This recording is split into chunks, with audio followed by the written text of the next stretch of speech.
গুৱাহাটীস্থিত অসম সাহিত্য সভা ভৱনত অসম সংখ্যালঘু সংগ্ৰাম পৰিষদৰ কেন্দ্ৰীয় সমিতিৰ আহ্বানত এখন নাগৰিক সভা অনুষ্ঠিত হয়। ৰাজ্যত চলি থকা উচ্ছেদ, অবৈধ বেদখল, বাংলাদেশী সমস্যা আদি বিভিন্ন দিশ সামৰি এই আলোচনা চক্ৰ অনুষ্ঠিত হয়।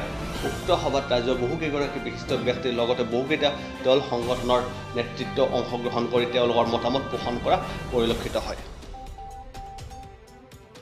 পৰিষদৰ উদ্যোগত নাগৰিক সভা আমি এটা বিশেষ উদ্দেশ্য কৰিছোঁ যে অসমত যিটো সাম্প্ৰতিক পৰিস্থিতি তাত দেখা গৈছে যে অসমত হিন্দু মুছলিম এটা বাতাবৰণ সৃষ্টি কৰাৰ কাৰণে আমাৰ অসমৰ মাননীয় মুখ্যমন্ত্ৰী চাহাবে অবৈধভাৱে জদে মদে উচ্ছেদ কাৰ্য যিটো চলোৱা হৈছে তাত আমি দেখা পাইছোঁ যে হাইকোৰ্টৰ অৰ্ডাৰ থকা স্বত্বেও তাত সেই অৰ্ডাৰ অৱমাননা কৰি যিদৰে উচ্ছেদ কৰি আছে, অকল মাত্ৰ উচ্ছেদেই নহয় তাত মানে মানুহক ঘূৰাই হত্যা কৰা হৈ আছে। আমি এটা শংকিত হৈছোঁ যে যিবোৰ মানুহ কোনো মাটি বাৰী নাই, ব্ৰহ্মপুত্ৰ নদীৰ গৰা খহনীয়াত সকলো উঠাই লৈ যোৱাৰ পিছত চৰকাৰে কোনো জেগা নিদিয়াৰ কাৰণে আজি 40 বছৰ 50 বছৰ আগৰ পৰা সেইসকল ব্যক্তি কোনো ঠাই নোপোৱাৰ কাৰণে বিভিন্ন ঠাইত চৰকাৰী মাটি বা কিছুমান হয়তো ফৰেষ্ট মাটি আছে, নথকা নহয়, কিছুমান হয়তো গৌমাত পিজিয়াৰ আছে, সেইসকল মাটিত ঘৰ বাৰী সাজি আছে। কিন্তু সেই প্ৰতিজন ব্যক্তিয়ে মানে আমাৰ ভাৰতীয় নাগৰিক, তথাপিও আমাৰ মাননীয় মুখ্যমন্ত্ৰী চাহাবে সেইসকল ব্যক্তিক আগত কৈছিল যে সন্দেহজনক নাগৰিক, এতিয়া চিধা কৈ আছে যে সেইসকল বাংলাদেশী নাগৰিক। এইবিলাক কৈ এটা মানে অসমৰ মাজত এটা বিশৃংখলা সৃষ্টি কৰি সেইসকলক উচ্ছেদ কৰি আছে আৰু কৈ আছে আমি এই বাংলাদেশীসকলক উচ্ছেদ কৰি আমি খিলঞ্জীয়াক আমি মাটি দিমেই, এনেকৈ কৈ আছে আৰু কোৰ্টৰ অৰ্ডাৰ অৱমাননা কৰি আছে।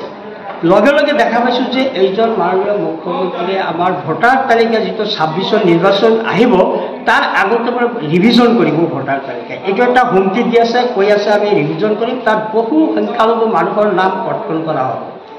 ঠিক এনেধৰণৰ কাৰিকৰ্য চাই আমি পুছবেকৰ মেটাৰত যিটো দেখিলোঁ, আমাৰ বাংলাদেশী হিচাপত আমাৰ বহু মানুহক ধৰি পেলাই বাংলাদেশ বৰ্ডাৰ পাৰ কৰি দি আহিছে। আমাৰ মহামান্য উচ্চ ন্যায়ালয়ৰ নিৰ্দেশ মৰ্মে আকৌ সেই গভৰ্ণমেণ্টে সেইবোৰ মানুহক উভতি আনিলে। কিন্তু সেইসকল মানুহক কিয় বাংলাদেশী বুলি কোৱা হয়? যদি কোনো ব্যক্তি বাংলাদেশী হয়, আমি ভাবোঁ এজনো বাংলাদেশী অসমত থাকিব নালাগে, অবৈধ বাংলাদেশী, সেইসকলক ধৰা পেলাই বাংলাদেশত পঠিয়াব লাগে বা বিদেশৰ মানুহ হ'লে বিদেশত পঠিয়াই দিব লাগে। আমি অসম সংখ্যালঘু সংগ্ৰাম পৰিষদে দাবী জনাওঁ। কিন্তু একেটা সময়ত আমি দাবী জনাওঁ যে আমাৰ মাননীয় মুখ্যমন্ত্ৰী চাহাবে একমাত্ৰ মুছলিমসকলক উদ্দেশ্য কৰি যিটো মানে উচ্ছেদ কাৰ্য বা গুলীয়াই হত্যা কৰা আৰু ভাবুকি দিয়া, ভোটাৰ তালিকাৰ পৰা যিসকলক উচ্ছেদ কৰা হৈছে সেইসকলক ভোটাৰ তালিকাৰ পৰা নাম কৰ্তন কৰা হ'ব বুলিও ভাবুকি দিয়া হৈ আছে। এনেধৰণৰ ক্ষেত্ৰত আজি আমি এখন নাগৰিক সভা আমি পাতিছোঁ। এই নাগৰিক সভাৰ মাজতে আমাৰ যে মাননীয় মুখ্যমন্ত্ৰী চাহাবে বাংলাদেশীৰ পৰা সুৰক্ষিত হোৱাৰ কাৰণে কৈ আছে অহা আগষ্ট মাহৰ 1 তাৰিখৰ পৰা 7 তাৰিখলৈকে এটা পৰ্টেল খুলিব, তাত মানে আনচৰ লাইচেন্স দিব, কাক দিব? খিলঞ্জীয়াসকলক। আৰু সেই খিলঞ্জীয়াসকল ক'ত? য'ত নেকি মাইনৰিটি অধিকৃত যিবোৰ জিলা আছে সেই এৰিয়াবিলাকত আনচৰ লাইচেন্স দিব বুলি এটা প্ৰচাৰ চলাই আছে। আমি শংকিত হৈছোঁ যে এইটো কিহৰ কাৰণে দি আছে? যদি বাংলাদেশীৰ পৰা সুৰক্ষিত হ'ব লাগে, আমাৰ ভাৰত চৰকাৰ আছে, গৃহ বিভাগ আছে, সেই গৃহ বিভাগে কি কৰি আছে? যদি অসমত ইমান বাংলাদেশী আছে তেতিয়াহ'লে আমি ভাবোঁ সেইসকল বাংলাদেশীক আমাৰ অসম চৰকাৰৰ গৃহ বিভাগ ব্যৰ্থ বা আমাৰ ভাৰত চৰকাৰৰ গৃহ বিভাগে ব্যৰ্থ হৈছে। আমি এইবিলাক লৈ এটা শংকিত হোৱাৰ কাৰণে আজি আমি আমাৰ এইখন নাগৰিক সভাত আমি আমাৰ বিশিষ্ট শিক্ষাবিদ ডক্টৰ নৱনীল বৰুৱা চাহাবক মাতিছোঁ, আমাৰ প্ৰবক্তা আমাৰ প্ৰফেচৰ দ্বিজেন বৰ্মন চাহাবকো মাতিছোঁ, তেখেতসকল আহিছে। আমাৰ মানলান ছাৰ ইউনিভাৰ্চিটিৰ প্ৰফেচাৰ ৰিটায়াৰ্ড আহিছে। আমাৰ ঠিক তেনেধৰণৰ আমি প্ৰশান্ত ৰাজগুৰু চাহাবক মাতি আছোঁ, তেখেতেও আহি আছে। আমাৰ আৰু যুৱক কিছুমান মানে আমাৰ শিক্ষিত যুৱক কিছুমান আছে, সিহঁতেও মানে আমি মাতিছোঁ আমাৰ এইখন মিটিঙত। সিহঁতক আজিৰ এই উদ্দেশ্যবিলাক লৈ কি পৰামৰ্শ দিয়ে আমি তাৰ কাৰণে আজি আমি এইখন সভা মাতিছোঁ। পৰৱৰ্তী আমি কি কাৰ্যপন্থা ল'ব পাৰিম। নাগৰিক সভাখন এই কাৰণে আহ্বান জনাইছোঁ, অসমৰ সাম্প্ৰতিক পৰিস্থিতি যথেষ্ট উত্তেজনাপূৰ্ণ আৰু অসমৰ মাননীয় মুখ্যমন্ত্ৰী মহোদয়ে যেনেকৈ উচতনিমূলক ভাষণবাজি কৰি আছে, আমি যথেষ্ট চিন্তিত যে অসমত এটা সাম্প্ৰদায়িক সংঘৰ্ষ যাতে নালাগে, যাৰ কাৰণে বিভিন্ন জাতি জনগোষ্ঠীৰ মানুহ মাতি আমি গুৱাহাটীত আজি নাগৰিক সভা আহ্বান কৰিছোঁ আৰু তেওঁলোকেও যথেষ্ট পৰামৰ্শ দিছে আৰু তেওঁ যেনেকৈ উচতাই আছে আজিৰ সভাৰ জৰিয়তে অসমবাসী ৰাইজক অসম সংখ্যালঘু সংগ্ৰাম পৰিষদৰ পৰা ধন্যবাদ জ্ঞাপন কৰিছোঁ যে তেওঁৰ উচতনিতে অসমত কোনো প্ৰকাৰ মানে হুলস্থুল বা গণ্ডগোল হোৱা নাই। অসমৰ মানুহখিনি যথেষ্ট জ্ঞানী বুদ্ধিয়ক আৰু তেওঁলোকে বুজি পায় যে সাম্প্ৰদায়িক সংঘৰ্ষৰ পৰা কোনো জাতি জনগোষ্ঠীৰ কোনো লাভ নহয় আৰু তেওঁলোকৰ পৰামৰ্শ মতে আমাৰ যিমান সংখ্যালঘু সংগঠনবিলাক আছে সকলোৱে নিজৰ ভাষা বুলি অলপ মাৰ্জিত ভাষাত প্ৰয়োগ কৰিব লাগে। কোনোবাই এতিয়া কুকুৰে আমাৰ ভৰিত কামুৰিলে আমিও তেওঁক ভৰিত কামুৰিব লাগে, এই ফৰ্মুলাত আমি যাব। অসমত কিমানজন 2-4জন মানুহে এই সাম্প্ৰদায়িকবিলাক কথাবিলাক কৈ অসমত এটা অশান্তিৰ পৰিৱেশ বিৰাজ কৰি আছে। এই অশান্তিৰ পৰা নিশ্চয় অসমবাসী পৰিত্ৰাণ পাব। এই উদ্দেশ্য আগত লৈ আজিৰ এই সভাখন আমি অনুষ্ঠিত কৰিছোঁ। আজি যিবিলাক আমি বিশিষ্ট ব্যক্তিক মাতিছোঁ ইয়াতে, মাননীয় ডক্টৰ নৱনীল বৰুৱা মহোদয়তো যথেষ্ট ভাল কথা কৈছে।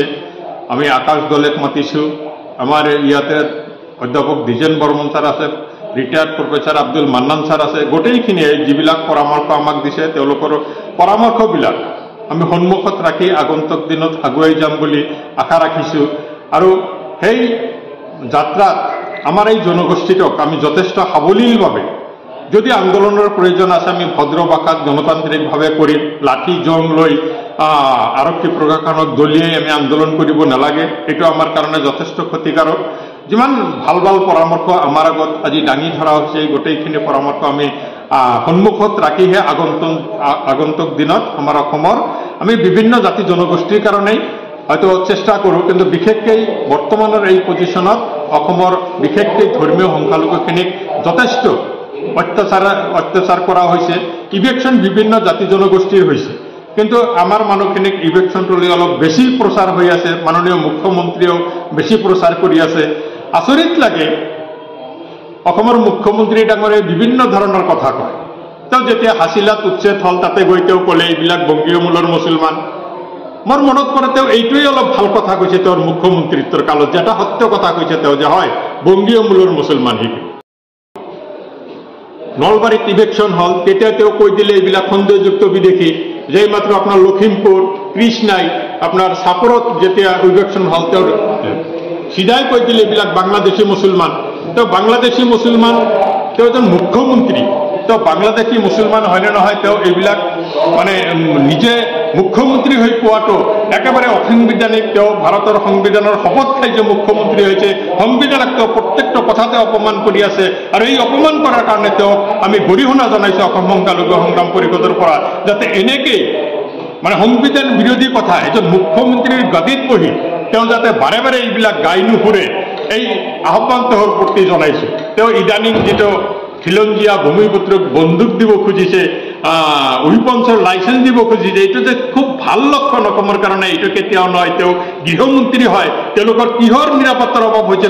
কেতিয়া এই ধৰ্মীয় সংখ্যালঘু মানুহে তেওঁলোকক অত্যাচাৰ কৰিছে? তেওঁ 2-4টা প্ৰমাণ দিয়ক যে সংখ্যালঘু এলেকাত এই ধৰ্মগুৰু মানে সংখ্যাগুৰু মানুহখিনি থাকে, তেওঁলোকক অত্যাচাৰ কৰা হয়। তেওঁ এইবিলাক প্ৰপাগাণ্ডা কৰি অসমত এটা অস্থিৰতাৰ পৰিৱেশ সৃষ্টি কৰিব খুজিছে। আমি আশা কৰিছোঁ অসম সংখ্যালঘু সংগ্ৰাম পৰিষদৰ পৰা এইটো আশা ৰাখোঁ আৰু আমি দাবী জনাওঁ, আমি সেই পথে কাম কৰিম যে অসমত কোনো প্ৰকাৰ উত্তেজনাৰ সৃষ্টি নহ'ব আৰু এই উত্তেজনাৰ পৰা আমি হাম কৰিব পাৰিম। এই যে কৈছিলোঁ যে তেওঁ